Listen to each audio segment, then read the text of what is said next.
Sino nakakaalala nung ano natin nung last Sabbath? Ha?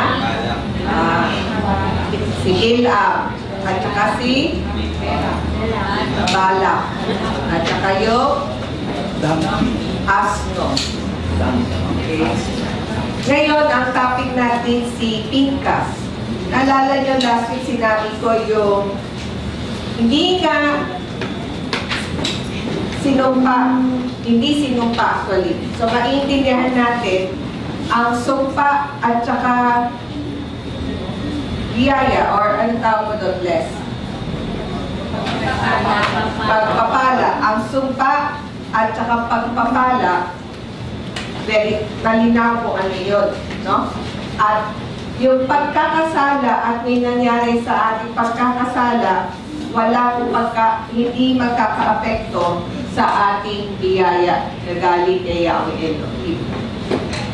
So nakita natin na binigyan ng biyaya ni Yahweh Elohim ang mga Israelita para sila ay makapasok sa lupang pinangako, yung kanilang Kanaan o kaya kanilang Israel. Ngayon, kahit na sila ay bigyan ng pagpapala, ngunit di sinasabi na hindi sila maliligaw o magkakasala. So, ano nangyari? Inakit sila ng mga babae na Moabites. Okay? So, madalas, doon bumabagsak ang karamihan ng mga kalalakihan. Okay? So, dahil doon, sila ay naakit at sumunod. Ang mahirap kung ang kalalakihan, walang ibang choice, kundi sumunod. At ano nangyari? Nung sumunod sila sa kanilang mga Diyos-Diyosan. At sino yung sumaksak? Si Pinkas. So, yan yung topic natin ngayon, si Pinkas. Gusto natin intindihin kung bakit niya ginawa yun. Okay, basahin natin sa Numbers 25 verses 11. Basahin natin. Inawin ni Pinehas na anak ni Eleazar, na anak ni Aaron, na sacerdote, ang aking puot mula sa mga anak ni Israel, sa hindi niya pagpapahintulot na magkaaroon ako ng kaagaw sa gitna nila. Kung kaya hindi ko nilikol ang mga anak ni Israel sa aking paghingi ng buod aming devosyon. Okay. Si Pinehas, yan na nga yung Pinkas. Si Pinehas ay isang anak ni Aaron. Apo. Tama? Apo ni Aaron. At alam natin, si Aaron ay ang sacerdote. Ibig sabihin na sacerdote, pinakamataas na pare. High priest. At sila lang yung maaari pumasok sa tabernakulo. Sila lang ang pwede pumasok, yung mga anak ni Aaron. So, sila lang yung pare. Okay? So, makikita natin dito, si Pinehas ay isa rin pare. So, makikita natin ano talaga ang tungkulin ng isang pare. Kaya niya kailangan saksakin yung isang Israelita na naligaw na sumunod sa mga Diyos-Diyosan. Ito yung tungkulin ng isang pare. Ang ano niya is pinawi yung puot ni Yahweh Elohim dahil yung anak niya, anak ni Israel, ay hindi niya papahintulutan na magkaroon ng kaaraw. Huwag natin, minsan gusto lang pakita sa atin ni Yahweh Elohim ay isang larawan. Okay? Yung larawan na parang sinaksak. Okay. Pero titingnan natin talaga bakit niya kailangan isaksak. So, ibig sabihin, yung mga kalaban ni Yahweh Elohim para magkaroon tayo ng debosyon na puro, Yun ang tungkulin ng isang pare. So, siya rin ang tumutulong sa mga Israelita na magkaroon ng debosyon. Kaya yun ang role ng karamihan ng mga pare. Tulungan na magkaroon ng debosyon ang isang Israelita kay Yahweh Elohim. Kung kaya hindi ko nilipol ang mga anak ni Israel sa aking paghingi ng tanging debosyon. Okay. So, yun yung role, yun yung tungkulin ng isang pare. Okay? Ang tungkulin ng isang pare is ipigilan ang Israel na hindi magkaroon ng bukod tanging debosyon. Mahirap ito madali. Parang alam nyo, kung ito ay tungkulin ko, maging tagapamagitan kay Yahweh Elohim at sa inyo. Pag meron nangyayaring naliligaw na kapatid dito, alam ni Emmy yun, no, Emmy, mabigat. Kaya yun yung lagi kailangan pinag-uusapan namin ni Emmy. Alam niyo na rin kung sino-sino dito yung mga may mga naliligaw. Katulad ng Israelita na may naligaw dahil sa mga Moabite, babae ng mga Moabites.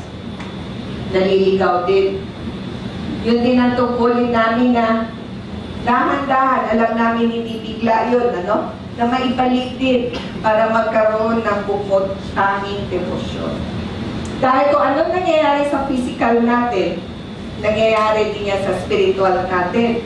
Kaya, kung nagkakaroon ka ng, sabihin na natin diretsahan, nagkakaroon ka ng kapit, katulad ng mga Israelita na nagkaroon ng kapit ng Moabite women. Okay? Tungkulin ng isang sacerdote, isang pare, is para magkaroon ng debosyon, pabalik kay Yahweh Elohim. So, ano gagawin ng isang pare? Kailangan pinagdarasal niya yun. Hinihingi niya yan kay Yahweh Elohim. Bigyan ng way para manumbalik ang isang naliligaw. Okay? So, yun yung tungkulin ni Pinehas bilang isang sacerdote. So, maintindihan natin bakit kailangan niya gawin yun. Okay? Hindi dahil doon sa tao, kundi dahil doon sa kasalanan. Dahil nawala niya yung kanyang loyalty, devotion. So, ibig sabihin na yung hindi yung jealousy dito, hindi ibig sabihin yung pagselos o pag-ingit, kundi yung devotion, yung gustong-gusto mong mag-serve sa ating Panginoong Yahweh Elohim. Okay, so ano yung magiging kapalit ni Pinehas dahil sa kanyang pagiging sacerdote, dahil sa kanyang pagiging sa kanyang ginawa para malihis o hindi malipol, hindi matuloy yung galing ni Yahweh Elohim sa Israelita. Anong kanyang reward? Ito, basahin natin. Sa dahilang yon ay sabihin mo, narito, ibinibigay ko sa kanya ang aking tipan ng kapayapaan. At yun ang magiging tipan ng pagkasaserdote hanggang sa panahong walang takda para sa kanya at sa kanyang supling na kasunod niya. Sa dahilang hindi niya pinahintulutang magkaroon ng kaagaw ang kanyang Diyos at nagbayad sala siya para sa mga anak ni Israel. So yun yung tungkulin ng isang pare o saserdote. Ang kanyang reward ay ang tipan ng kapayapaan. Okay. At yun ay dahil sa hindi niya kahihintulutan na magkaroon ng kaagaw ang Diyos. At yun ang tungkulin niya. Siya yung tagasalo, yung pagkakasala ng Israel.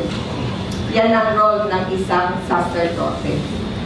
Yung bigat ng kasalanan, dala-dala niya yun. Alam nyo ba na nung Miyerkules ng hapon, Thursday na yun, ay Friday na yun. Miyerkules ng hapon, may dumating sa akin na isang Hudyo ulit, Jew. Napapaligiran tayo ng mga Hudyo ngayon. Isa siyang negosyante galing Israel. Pangatlong punta niya na dito at siya ay may-ari ng isang restaurant sa Jerusalem. At ang kanyang chef at partner ay isang Pilipina. So kasama din niya yung Pilipina. So una, ang sabi sa akin ay itong Hudyo hindi maka-Diyos. Okay? So, habang nag-uusap, parang make up ko siya kay Yahweh Elohim dahil sa nangyari sa pamilya nila dahil doon sa Holocaust. Okay. After Holocaust, survivor ang kanyang magulang, pero nakita ng nanay at tatay niya yung nangyayari doon sa Holocaust. So, paglipat nila sa Israel pabalik, 1948, siya yung unang henerasyon, first generation after Holocaust. At ang pangalan niya ay Shalom, peace. Kaya siguro binigay sa kanya yung pangalan na Shalom kasi kailangan ng nanay niya maramdaman dahil mabigat. Mabigat yung nangyari. Makita mo 600,000 or 6 million pala, sorry. 6 million na kasama mo, kadugo mo, kalahi mo ay pinatay. Hindi lang pinatay, kundi tinorture pa, sinunog pa, pati bata, matanda, babae, lalaki. Ang tanong niya, bakit? Tanong niya sa Diyos, bakit? May tampo siya. Hindi ko siya masisisi. Okay?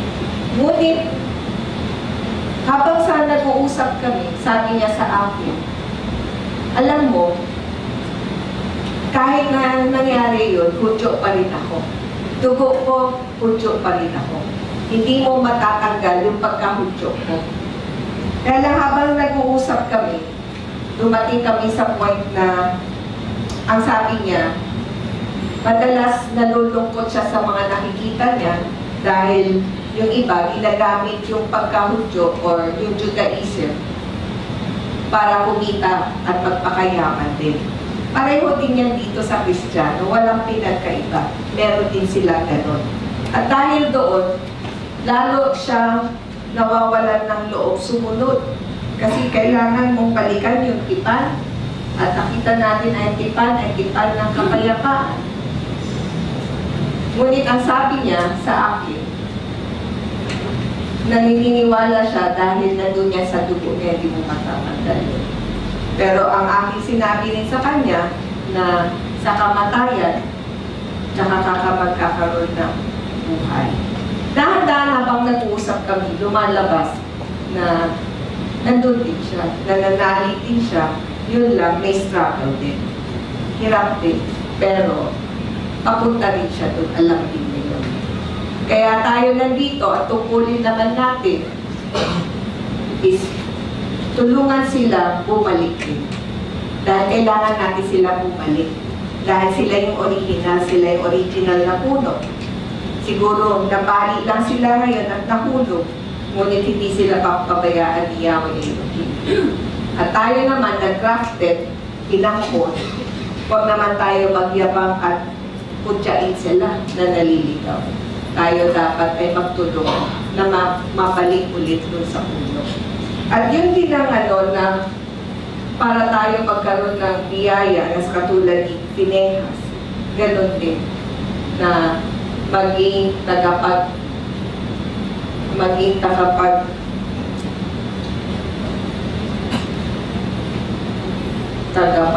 paano sabihin yun, na maging instrumento para at naintindihan natin ang dinadaanan din nila. hindi tayo dapat maghusga. Kasi ang tanong ko, bakit karamihan ng Hudyo hindi na nananalig dito sa kautusan at Torah? Hindi pala ganun. So, naiintindihan din natin ngayon. Dahil doon, ngayon, handa na bang pumasok ang mga Israelita papasok ng Israel? Kasi katulad din nila mga Hudyo na kailangan dumaan sa Holocaust. Kailangan din yun dahil pag hindi yun, hindi sila makakabalik sa Israel. Katulad din nito. Kaya magbibilang ulit si Yahweh Elohim ilan ang makakapasok sa Israel ngayon. Basahin natin. Kunin ninyo ang kabuuang bilang ng buong kapulungan ng mga anak ni Israel mula 20 taon ang edad pataas. Ayon sa sambahayan na kanilang mga ama, lahat niyaong nakasama sa hukom sa Israel. Magbibilang ulit.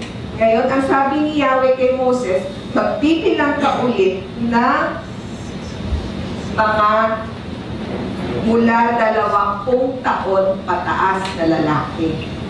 Ito yung pangalawang pagbibilang. Basahin natin yung unang pagbibilang. Basahin natin sa Numbers chapter 1. Noong unang araw ng ikalawang buwan, na ikalawang taon ng kanilang paglabas mula sa lupain ng Ehipto, at sinabi niya, kunin ninyo ang kabuuang bilang ng buong kapulungan ng mga anak ni Israel, ayon sa kanilang mga pamilya, ayon sa kanilang sambahayan ng kanilang ama, sa bilang ng mga pangalan, lahat ng mga lalaki, bawat ulo sa kanila, mula 20 taon gulang pataas. Lahat ng nakasama sa hukbong sa Israel, irerehisto ninyo sila ayon sa kanilang mga hukbo, ikaw at si Aaron. So, nung pagkaalis nila sa Ehipto, pagkaraan ng 2 buwan, sa ikalawang buwan, sa ikalawang taon, so ibig sabihin 2 taon na at 2 buwan, nagpilang ng unang beses. So, binilang yung mga lalaki na 20 taon pataas. Ano nangyari sa kanila? After, ilang taon sila sa kagubatan? 40 years. So, ano nangyari mula noon? So, bilangin natin, plus 40, mga ilang taon na dapat sila? 60. So, yung mga 60 and above, naintindihan natin mga senior citizen. Tama? Mga 60 and above. Ano nangyari sa kanila? Basahin natin. Ito ang inirehistro ni Moses at ni Eleazar na sacerdote noong irehistro nila ang mga anak ni Israel sa mga disyerto kapatagan ng Moab sa tabi ng Jordan sa Jericho. Ngunit sa mga ito ay walang tao na wala roon sa mga inirehistro ni Moses at ni Aaron na sacerdote noong irehistro nila ang mga anak ni Israel sa ilang ng Sinai. Sapagkat sinabi ni Yahweh na may kinalaman sa kanila, sila ay mamamatay na walang pagsala sa ilang. Kaya walang isa mang taong natira sa kanila maliban kay Caleb na anak ni Jephunneh at kay Joshua na anak ni Nun. Tandaan nyo, dito patay na si Aaron. Ang natitira na lang ay si Moses. At ang mga kabata nung mga 60 and above, ang may natira pa? Wala na. Wala na sila. Dahil, naalala nyo, yung may revolusyon, okay, at meron din doon na nag-Diyos-Diyosan, may mga maraming, nagparaan si Yahweh Elohim ng salot, maraming namatay. At karamihan ng namatay ay ang mga Simeonites. Tingnan mo dito sa Numbers chapter 1, Ito ang total nila, 603,550 men. 20 years old and above. So, namatay lahat yun, except ang natira si Moses, si Caleb, at si Joshua. Sa Numbers 26, ang natira ay 601. Nagbilang sila ulit. In 40 years, ito, ganun karami silang pagdagdag. 601,730. Ang Levites hindi nagbago. Halos pareho pa rin sila. 22,300. Sa Numbers 26, 23,000 sila. Ang makikita mong pinakamalaking nabawasan ay ang lahi ng Simeonites. Okay. So makikita mo, in 40 years, ganun pa rin sila karami. So hindi naman sila talagang nabawasan. Okay. So yung mga namatay ay dahil sa ayaw ni Yahweh Elohim na pumasok sila. Tandaan mo, ang Israel ay isang larawan ng tabernakulo. So ayaw ni Yahweh Elohim na pumasok sila na may sala. Gusto niya banal. Handa ba sila na pumasok? Dapat handa silang pumasok. Okay, next. So, nagbilang sila ulit. Ngayon, bago rin sila pumasok, ito rin ang ginawa ni Yahweh Elohim. Basahin natin. Sa mga ito ay hahati-hatiin ang lupain na magiging mana ayon sa bilang ng mga pangalan. So, inassign na sila kung saan-saan sila titira. Yung lupain ay hinati-hati na. Okay. Ngunit meron si Zelophehad ay isang babae na walang kapatid na lalaki. So, ang tanong niya, paano naman ang lahi namin? Basahin natin. Nang magkagayon ay lumapit ang mga anak na babae ni Zelophehad na anak ni Heper, na anak ni Gilead, na anak ni Makir, na anak ni Manasseh. Mula sa mga pamilya ni Manasseh na anak ni Joseph, at ito ang mga pangalan ng kanyang mga anak na babae, si Hala, Noah, si Zogla, Milka, at Tirsa. So itong mga lahi ni Manasseh, wala na silang lahing lalaki. So paano sila? Paano yung pamilya niya? Paano wala silang lupain? Dahil ang binigay ng mga lupain ay ang mga lalaki. Basahin natin. At si Zelophehad na anak ni Heber ay hindi nagkaroon ng mga anak na lalaki, kundi mga anak na babae. At ang mga pangalan ng mga anak na babae ni Zelophehad ay Maala at Noah, Jogla, Milka, at Tirsa. So ngayon, dahil hindi alam ni Moses kung anong gagawin niya, dahil wala namang pinili si Yahweh Elohim kung ang pamilya ay walang lalaki.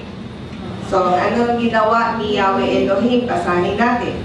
Ang aming ama ay namatay sa ilang, gayon may hindi siya kasama noon sa kapulungan. Sa makatwid ay yaong mga nagpisan laban kay Yahweh sa pangkapulungan ni Korah, kundi namatay siya dahil sa kanyang sariling kasalanan.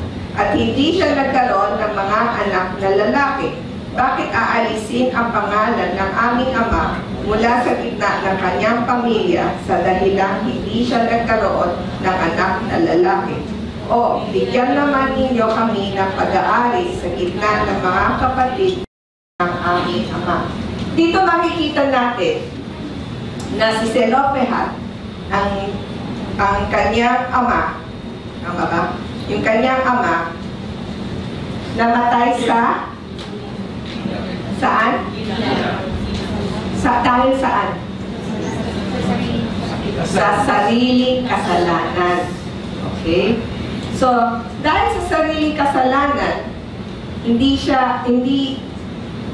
dahil lang ba doon ay hindi na siya makakapasok sa Israel? Anong picture niyan na, tignan niyo mabuti, Kasi tayo minsan, ito yung ano natin, dahil ba sa kasalanan, hindi na tayo makakapasok sa Israel.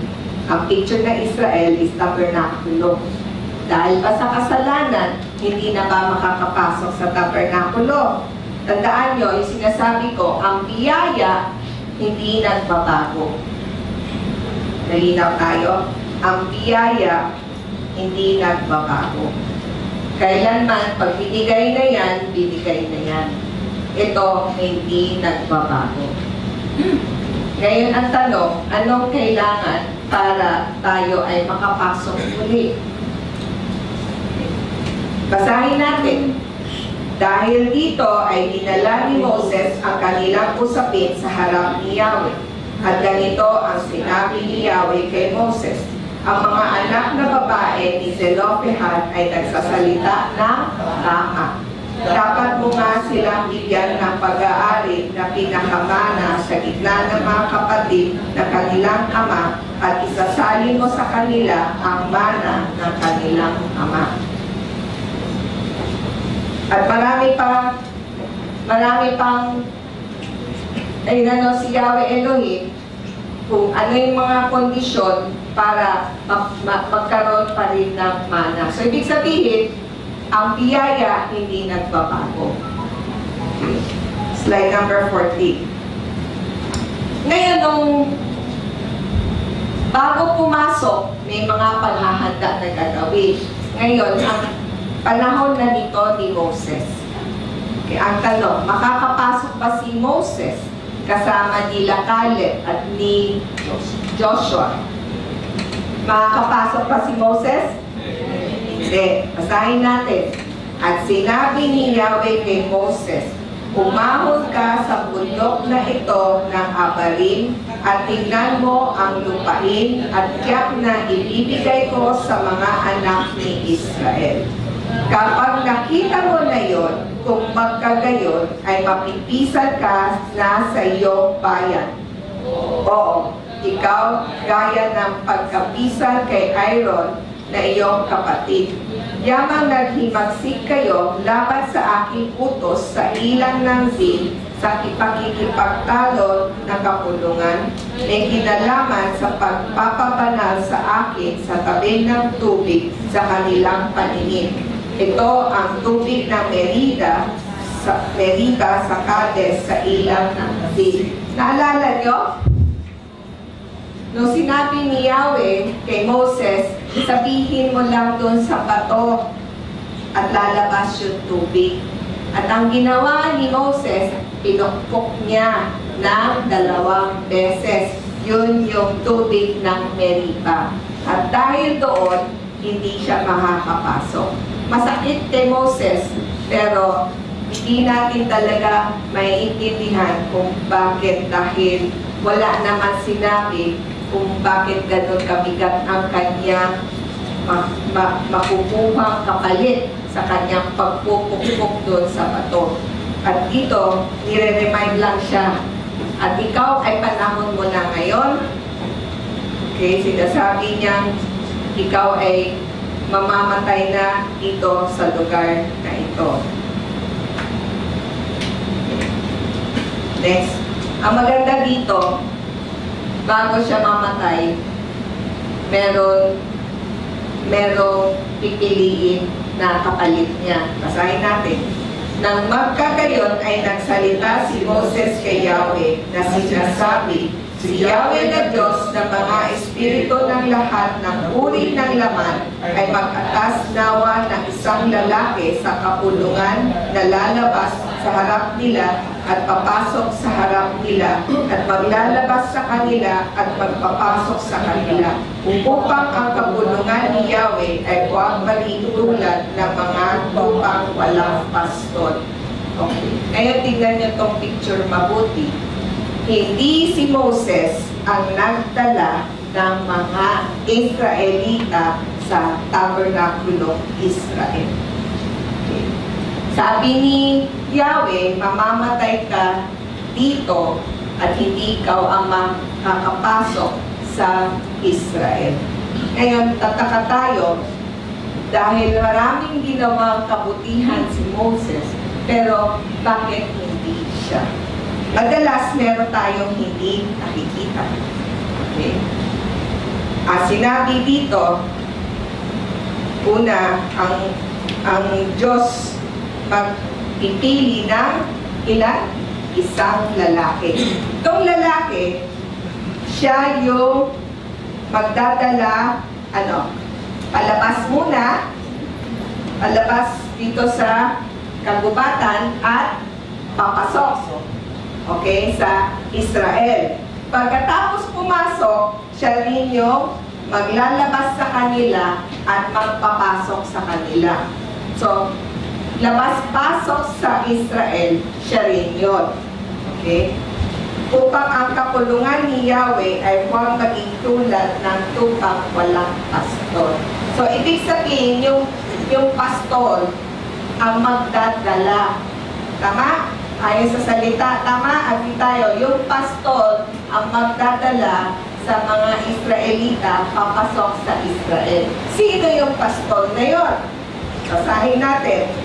Sa gayon ay sinabi ni Yahweh kay Moses, kunin mo si Joshua na anak ni Nun, isang lalaki na may espiritu, at ipatong mo sa kanya ang iyong kamay, at itayo mo siya sa harap ni Eleazar na sacerdote at sa harap ng buong kapulungan.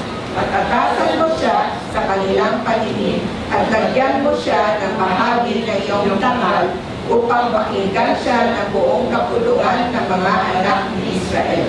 At tatayo siya sa harap ni Eleazar na sacerdote at sasangguni siya para sa kanya ayon sa hatol ng uring sa harap ni Yahweh. Sa kanyang utos ay lalabas sila at sa kanyang utos ay papasok sila. Siya at ang lahat ng mga anak ni Israel na kasama niya at ang buong kapulungan. So una, yung pipiliing lalaki, siya yung magiging pastor para ilabas at ipasok sila sa loob ng Israel. Alam niyo ba na si Joshua, hindi natin makita, pero sa Hebreo, pangalan ng Joshua ay Yehoshua. At ang Yehoshua, ang pangalan ni Jesus, hindi natin makita, pero ang pangalan ni Jesus ay actually Yehoshua. So, yung Yehoshua, na alam natin Jesucristo, at itong Yehoshua na maglilit, magiging pastol, papasok ng mga Israelita sa loob ng Israel ay Yehoshua din. Kaya hindi si Moses kasi tao lang siya. Kaya kailangan si Yehoshua ang magdala sa atin papasok sa tabernakulo. Kung titingnan mo, sinabi ni Yeshua o Yehoshua, I am the way, the truth, and the life. No one comes to the Father except through me. So, kailangan natin, alam din natin dapat si Yehoshua ay isang Hudyo. Si Yehoshua ay Torah follower. Si Yehoshua ay nagsasyabat. Si Yehoshua ay sumusunod sa lahat ng mga festivals, lahat na ginagawa ng isang Hudyo. At siya actually ay Torah. Lahat ng ginagawa niya sa buhay niya ay Torah. Siya mismo ay Torah. Torah. In the beginning was the Word. In the beginning was Torah. And in the beginning was the Word, and the Word was with God. And the Word became flesh. The Torah became flesh. Torah became Yeshua.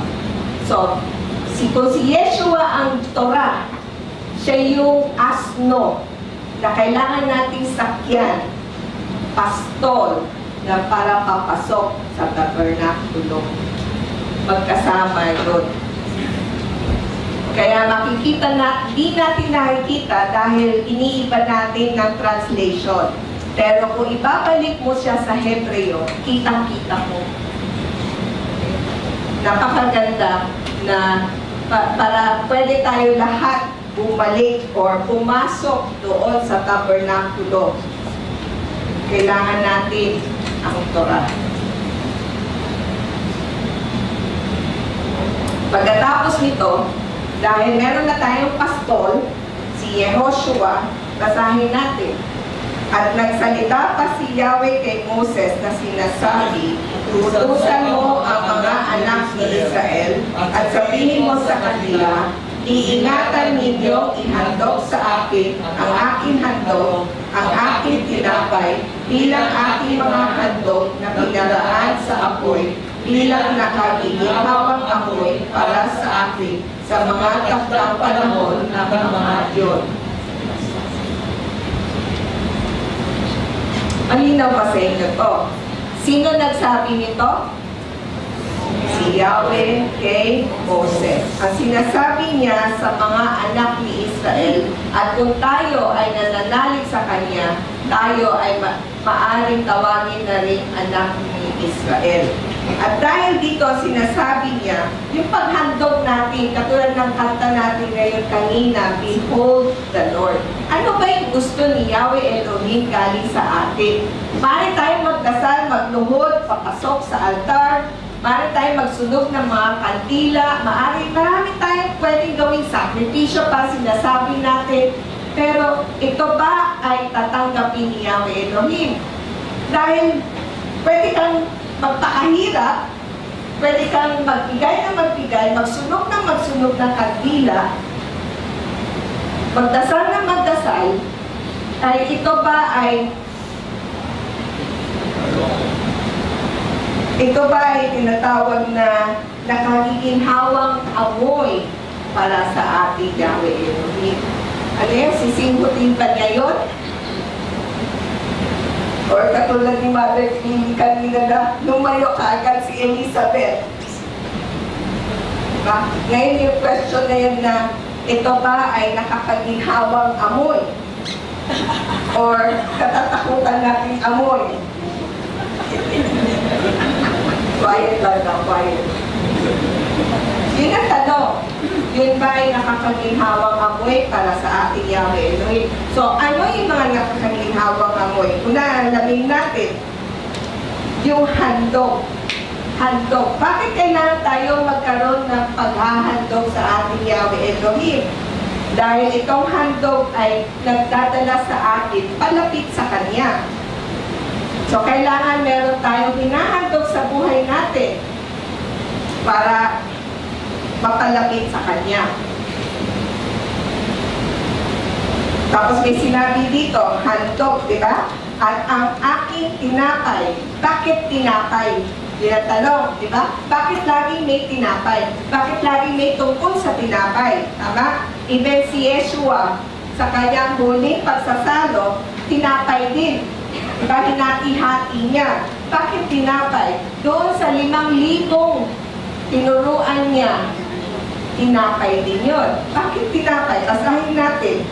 Magpakabanal sila sa kanilang Diyos at huwag nilang lapastanganin ang pangalan ng kanilang Diyos sapagkat sila yaong naghahandog ng mga handog kay Yahweh na pinaraan sa apoy na tinapay na kanilang Diyos at pakabanal ka sila. Tinapay. Dahil itong tinapay ay simbolo ng pagsasalo. Parang kumain tayong magkakasama. Imagine mo, kung magkaroon tayo ng pagsasalo, parang isang dinner table, kasama mo si Yahweh Elohim at kayo ay magkasabay na kumakain. Hindi ba yan napakasarap na pakiramdam? Diba? Parang sasabihin mo, wow! Diba? Posible o hindi? Sabihin ko sa inyo, posible yun. Okay? At ano ba yung gagawin mo? Meron kang isusunog. At ang apoy nun ay nakakaginhawang amoy para kay Yahweh Elohim. Ito yung huling hakbang na gagawin natin. Ang init at apoy na umaakyat patungo kay Yahweh. Ano yung mainit at umaakyat na mabango na mag-inhawa para kay Yahweh Elohim na gustong-gusto niya? Ito yung simbolo ng pagsunod natin. Ito isang simbolo ng devotion natin. At ng isang tagapag-alay. Ang isang nagdadala ng hain ay tulad ng paghandog ng sarili sa Panginoon. So basahin natin Hosea chapter 6. Sapagkat sa maibiging kapaitan ako nalulugod at hindi sa hain at sa kaalaman sa Diyos sa halip na sa mga buong handog na sinusunod. So mahalagang maintindihan natin na kailangan meron din tayong hinahandog sa Kanya at kailangan itong paghahandog ay isang maginhawang amoy para sa ating Yahweh Elohim. Posible o hindi? Posible. Dahil ituturo niya yun sa atin sa susunod na verses. Basahin natin. At sabihin mo sa kanila, ito ang handog na pinaraan sa apoy na ihahandog ninyo kay Yahweh. 2 malulusog na santaong gulang na lalaking kordero bawat araw bilang handog na sinusunog ng palagian. Ang isang lalaking kordero ay ihaharap mo sa umaga at isa pang lalaking kordero ay iharap mo sa pagitan ng 2 gabi. Kasama na ikasampu na isang epa na maingat na harina bilang handog na mga butil na nilagyan ng isang ikapat na hig na nabigang langis. Ngunit lahat na ito, meron kang isusunog, ihahandog. Una ilan? 2. 2 malulusog na santaong gulang na kordero. Isa sa umaga, isa sa takip siling. Okay?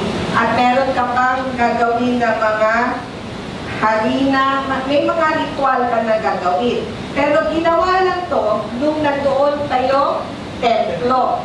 So wala na siya ngayon. Tama? Pero hindi ibig sabihin na kahit na wala na to, wala na yung templo, hindi na tayo makakapag-alay kay Yahweh Elohim. Okay, hindi yun. Pero pinapakita niya sa atin na una, araw-araw. Sa buhay natin, kailangan araw-araw namumuhay tayo na may debosyon sa Kanya. Kunwari, sa pagtrabaho, hindi tayo maayos. O kaya, madalas maraming sinasabi ko kay Ellie, turuan mo yung mga kasama natin, lalo na mga kabataan na madali lang magmura. Parang ano na eh, expression na eh, no? Hindi totoo yun. Pero tandaan nyo, bawat lumalabas sa bibig natin, ito ay ang ating pag-alay sa Kanya. Tanungin mo sa sarili mo, mabango ba to? Okay. Ito ay araw-araw. Okay.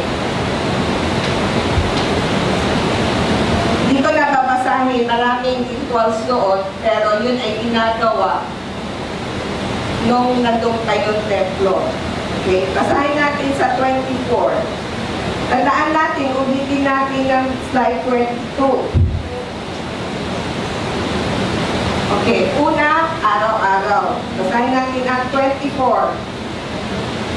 Gayunman sa araw ng Sabat ay magkakaroon ng 2 malulusog na santaong gulang na lalaking kordero at 2 ikasampung takal na mainang na harina bilang handog ng mga butil na nilagyan ng langis, kasama ng handog na inumin nito bilang handog na sinusunog sa pangsabat sa sabat nito, kasama ng palagiang handog na sinusunog at ng handog na inumin nito. So, una, araw-araw. Ang sumunod, tuwing Sabat. At tuwing Sabat, nagdadagdag sila ng karagdagang dalawang kordero. So, sa araw-araw, meron silang inaalay. Tuwing Sabat, nadadagdagan ng 2 pang kordero. So, araw-araw, pagkatapos Sabat. Sumunod, at tinatawag nilang bagong buwan. Sa Hebreo ay Rosh Chodesh. So, sa Rosh Chodesh, unang labas ng buwan, yung crescent, yung parang nakasmile. Okay, yung unang labas na yan yung ibig sabihin, unang buwan, unang araw ng buwan ng ng Israel. Okay, basahin natin. At sa mga pasimula ng iyong mga buwan, ay hahandog ninyo ilang handog na sinusunog para kay Yahweh, ang 2 buyang toro at 1 barakong tupa, 7 malulusog na lalaking kordero na tig-1 taong gulang. So dito, basahin ko sa English, nakalimutan ko i-translate. And it shall be from new moon to new moon, and from Sabbath to Sabbath, all mankind will bow down before me. So tandaan mo, ito yung kalendaryo ng mga Israelita. Una, araw-araw. Pagkatapos lumalaki yan, Sabat, every Sabat. Pagkatapos, every Rosh Chodesh. Tuwing bagong buwan, lumalaki na yan. Okay? So yan yung cycle ng mga Israelita. At dito, meron silang ginagawang mga pag-iibang pag-aalay. Sumunod, ano pa yung festival? Slide number 27 ay ang Paskwa, Passover. Basahin natin. At sa unang buwan, sa ika-14 na araw ng buwan ay Paskwa ni Yahweh. At sa ika-15 araw ng buwan ito ay isang kapistahan. Itong araw nakakainin ang mga tinapay na walang pampaalsa. Okay? So, ito yung panahon na Paskwa. Ito yung araw na lumabas sila mula sa Ehipto. So, napakahalagang okasyon o araw ito para sa kanila. Sumunod, pagkatapos ng Paskwa ay ano?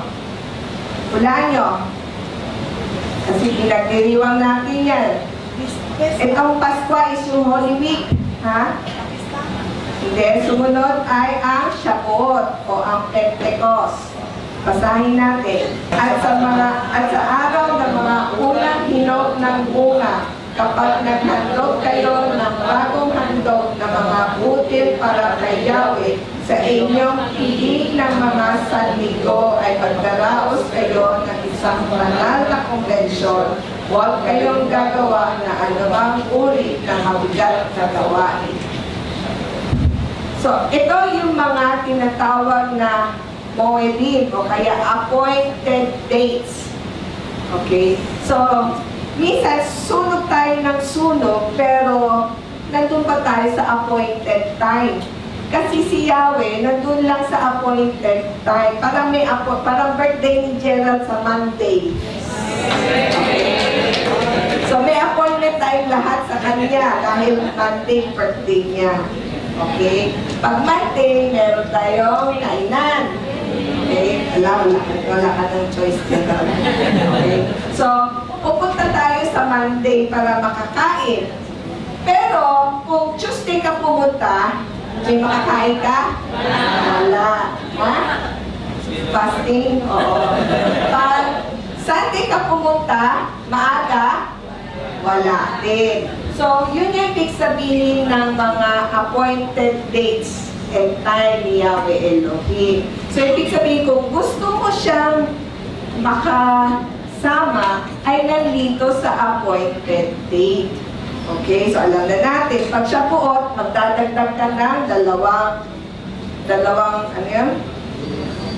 Itong mga 2 bulls, 1 ram, 7 tupa, at 1 kambing. Okay. At alam nyo, ang Shavuot ay panahon ng unang bunga, first harvest. No? Okay, next. Malapit na tayo dito sa Feast of Trumpets or Rosh Hashanah. Yung Paskwa, yan yung unang buwan nila. Yung Holy Week, yan yung spring, yan yung unang buwan nila. Okay? At ngayon, ito, basahin natin. At sa ika-7 buwan, sa ika-1 ng buwan, ay magdaraos kayo ng isang banal na konbensyon. Huwag kayong gagawa na mga uri na mabigat na gawain. Yun ay magiging isang araw ng pagpapatulog ng trompeta para sa inyo. Alam nyo ba na ang Rosh Hashanah Ito yung 7 buwan, August 6. Okay? Ang umpisa na Rosh Hashanah. Kung titingnan mo ang Chinese calendar, pareho din siya. Mag-uumpisa sila ng August 16. Ngayon, alam nyo ba na sa panahong ito, 2 beses, yung unang templo at pangalawang templo, yung unang templo, panahon ni Nebuchadnezzar, nilusog ng Babylonian ang Jerusalem, minasak yung templo. So yan yung first temple. At nung panahon ng mga Romans, pagkamatay ni Yeshua, pagkaraan ng mga 50th CE, minasak ulit nila ang templo ng Jerusalem, pangalawang beses. Okay. So, ang Rosh Hashanah, itong panahon na to, sira ang templo ng Jerusalem. Alam nyo ba, para sa mga Egypt, sa kanila, or sabihin natin Chinese, para sa kanila, itong buwan na to, tinatawag na Most Month. So, meron din history yan siguro, dahil sa kanila, kaya Most Month, puro bad spirit. Sa mga Hudyo, ito rin ang panahon na walang templo. May pagkapareho din. Okay? So, ang tinatawag nila ng Rosh Hashanah, kaya dito, nagkakaroon ng pag-blow ng shofar, kasi ang shofar ay parang simbolo ng pagwagi. Kailangan nilang anuhin na magwagi sa mga espiritu na dahil walang templo. At pagkatapos ng Rosh Hashanah, ang ano natin ay ang Day of Atonement, Yom Kippur, tinatawag. Basahin natin. At sa kaisampu ng ikapitong buwan, ito ay magdaraos kayo ng isang banal na konbensyon at ibighatiin ninyo ang inyong mga kaluluwa. Huwag kayong gagawa ng anumang uri ng gawain. So, sa ikasampu, siguro mga August, middle of August, tayo ay mag-Yom Kippur. Okay, yan yung araw na ano tawag mo sa fasting? Ayuno. Pag-aayuno. Fasting. No? Mula sunrise to sunset, walang pagkain at walang tubig. Dahil ito yung araw na kaya siya Day of Atonement is to be day at one with God. Para tayo maging iisa ni Yahweh Elohim, kailangan last year, ginawa natin yan, kailangan natin magkaroon ng reflection. Okay? At kaya tayo nag-aayuno ay dahil para magkaroon tayo ng pag-reflect sa ating sarili. Pag gutom tayo, tsaka natin makakausap yung sarili natin, yung sa loob natin. Pag hindi tayo gutom, busog, hindi natin makakausap. Kaya kailangan tayo magluto muna. So, pagkatapos ng Yom Kippur, ito na, basahin natin. At sa ika-15 araw na ikapitong buwan ay magdaraos kayo ng isang banal na konbensyon. Huwag kayong gagawa ng anumang uri ng mabigat na gawain at magdiriwang kayo ng isang kapistahan para kay Yahweh ng 7 araw. Naalala nyo, itong Sukkot, dito tayo nagkaroon ng salo-salo. Ito naman yung masayang araw. At sabi nila, dito pinanganak si Yeshua sa Sukkot. So, ilang araw na? Una yung araw-araw, pagtapos Sabat, pagkatapos yung Rosh Chodesh, yung unang buwan, pagkatapos yung Paskwa, pagkatapos yung Shavuot, pagkatapos yung Rosh Hashanah, yung Feast of Trumpets, pagkatapos yung Yom Kippur, Day of Atonement, pagkatapos yung Sukkot, pagkatapos ng Sukkot, ang sinabi nila may 7 araw na kapistahan. Sa pang-8 araw, ito yun, basahin natin. At sa ika-8 araw ay magdaraos kayo ng isang kapita-pitagang kapulungan. Huwag kayong gagawa na anumang uri na mabigat na gawain. Shemini and Seret. Okay. So, ito yung mga sabihin natin takdang kapistahan ni Yahweh Elohim. Ulitin ko. Tandaan nyo, bago niya sinabi yung mga takdang kapistahan, sinabi niya kung anong uring alay ang gusto niya na magiging mabango at nakakaginhawang amoy para sa kanya. So, may connection yung takdang panahon sa mga alay din. So, tayo, sinasabi natin na hindi na natin kailangan sundin ang Torah, hindi na natin kailangan sundin unang-una yung Sabat. Doon pa lang, kung hindi natin susundin, bagsak na tayo doon sa pag-aalay. Dahil hindi tayo makakapag-alay kung hindi tayo sumusunod doon sa takdang panahon. Basahin natin, Numbers 29:39.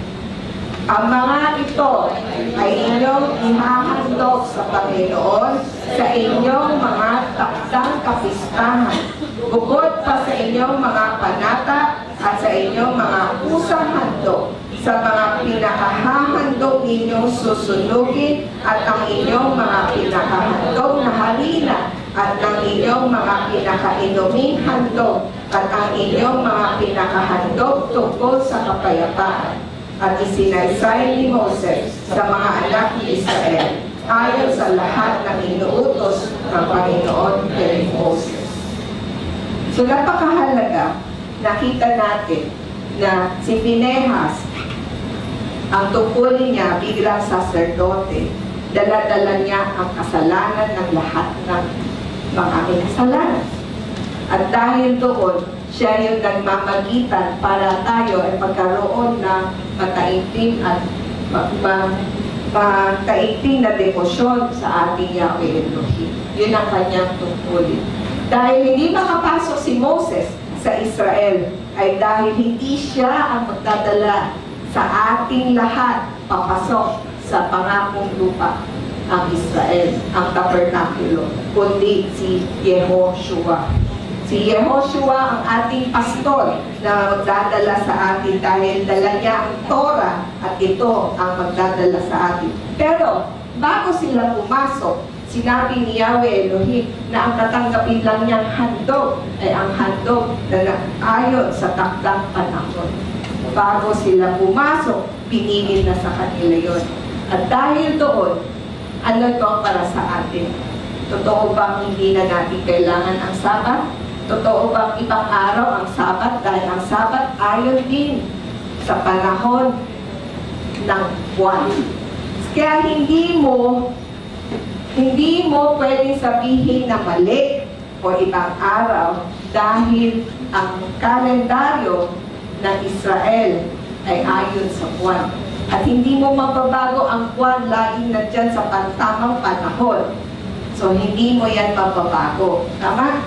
Kung panahon na ng Rosh Chodesh, andyan yan sa tamang panahon din. Kaya ang Sabat, hindi nababago. At ngayon ay Sabat na, hindi siya sa Linggo, hindi siya sa Lunes, o hindi siya sa kahit anong araw na gusto natin, kundi ngayon. Ito yung Sabat. At makikita natin na naliwanag kung ano yung mga takdang panahon. At ang sabi dito, ito lang yung mga alay na magiging maginhawa sa ating Panginoon. So, nasa sa atin na yun. Kung gusto natin magkaroon ng tunay na devosyon sa ating Panginoon, kung ito ay tunay, dapat sang-ayon din tayo sa takdang panahon ni Yahweh Elohim. Kung yun ang birthday niya, doon tayo magkita sa birthday niya. Itong August, according sa mga Jews calendar, August 1 is Sabbath. First time in a long time. So, itong August, 5 Sabbath. Bali, yung first, July 1 nila will fall on a Friday night. August 1. Ito August 1. August 1 is Friday. Okay, August 1 is a Friday. Itong 5 Sabbath. Itong first time daw. Ito, in a long time. in a long time, 5 Sabbath ang August.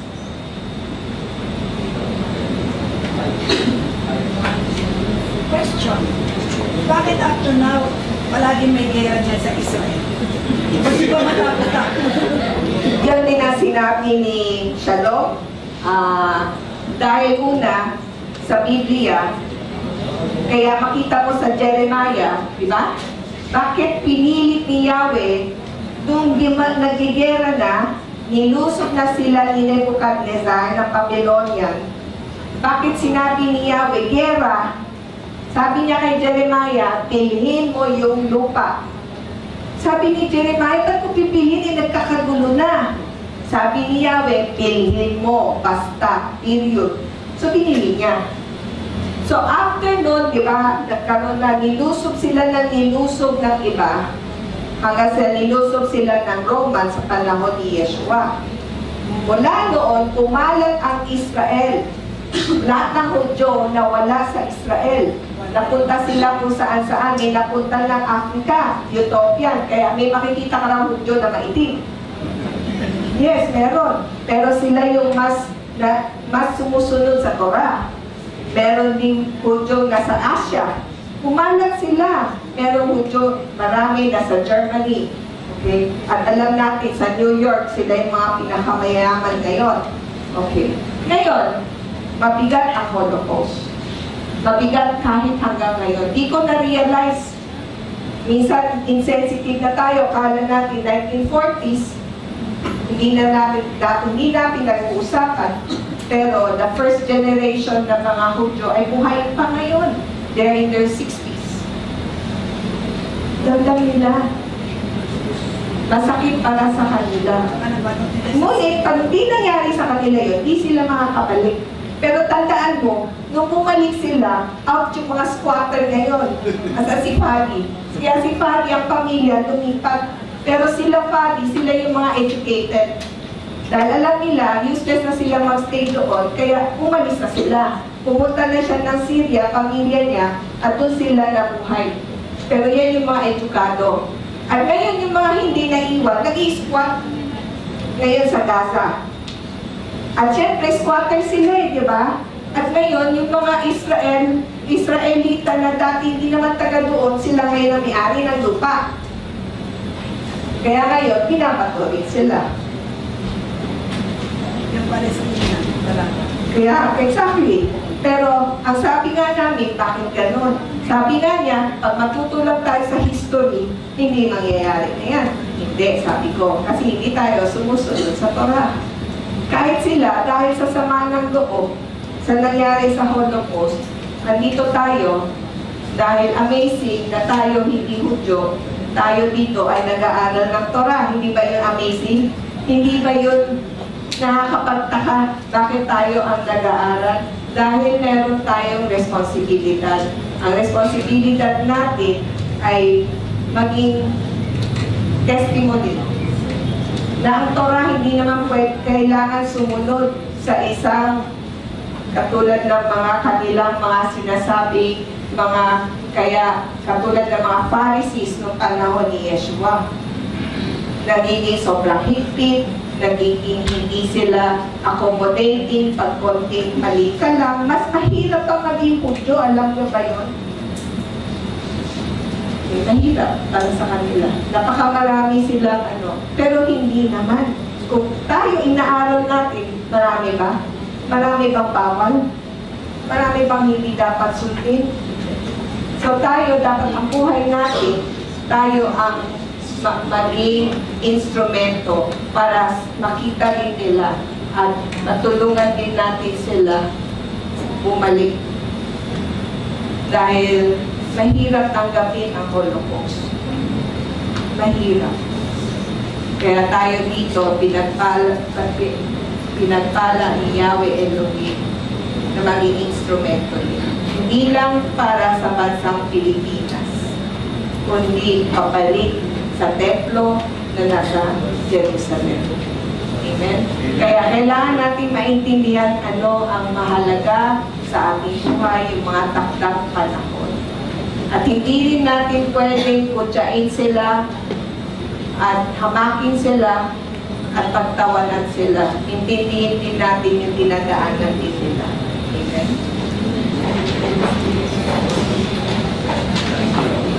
Let's pray.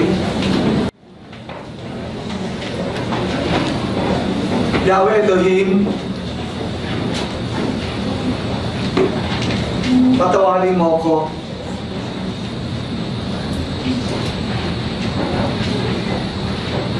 Dahil hindi ko naintindihan ang iyong Torah. Katulad ni Moses, kaya hindi siya nakapasok doon sa promised land, sa Canaan. Hindi dahil lang doon sa pagpukpok niya, doon sa bato. Yahweh Elohim, mali ang aking pagkaintindi. Patawarin mo ko.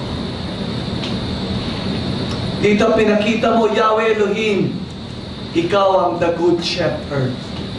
Wow, Yahweh. Despite na kami ay makasalanan, naliligaw,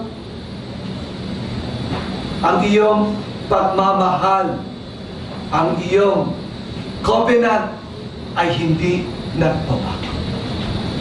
Maraming salamat, Yahweh Elohim, sa iyong Torah. Binukas mo aking mata, Yahweh Elohim. Kaya si Joshua ang iyong pinili. Dahil siya si Jesus Christ. Yahweh Elohim, ngayon ko lalong naintindihan. Kaya you died for me and you died for each and every one of us. Yahweh Elohim. Dahil ang iyong promise, ang iyong covenant ay hindi nagbabago. Yahweh. Maraming salamat, Yahweh Elohim. Dahil dito, kami ay lahat makakapasok doon sa promised land. Doon sa Canaan. Yahweh Elohim. Dahil si Jesus Christ, si Joshua ang magdadala sa amin. Wow, Yahweh Elohim. Maraming salamat, Yahweh Elohim. Pero to remind us, itong Torah, may mga takdang oras, may mga festival, may takdang appointment, Yahweh Elohim, na yun yung appointment sa amin bawat isa. Yahweh Elohim. Katulad ng Shabbat, itong Sabat ay Friday sunset to Saturday sunset. Ito isang appointment ko kay Yahweh Elohim. Ito yung takdang oras. Yahweh. Pagbasa, pagsunod sa iyong mga commandment, ito ay mga aroma na gusto mong maamoy sa buhay namin, Yahweh. Maraming salamat, Yahweh Elohim. Dahil binigyan mo kami ng napakaliwanag na pagsunod sa iyong Torah. Yahweh Elohim, maraming salamat dahil inaayos mo kami bawat isa na naliligaw. Maraming salamat, Yahweh, sa iyong Torah na bawat isa sa amin dito ay binigyan mo kami ng pagkakataon na maiayos na maging aroma sa iyo. Yahweh Elohim, maraming salamat. So itong Sabat, maraming salamat, Yahweh. Ito ay hindi any day. Ito ay hindi Sunday din. Kundi ito ay Friday sunset to Saturday sunset.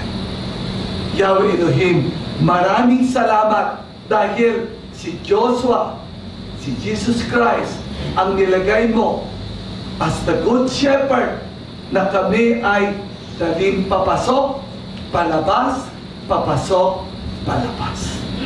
Wow, Yahweh Elohim.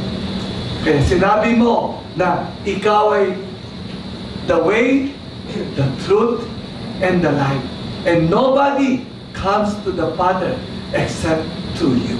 Walang iba Hindi si Moses, walang iba. Hindi rin si Aaron, kung hindi si Yahweh Elohim.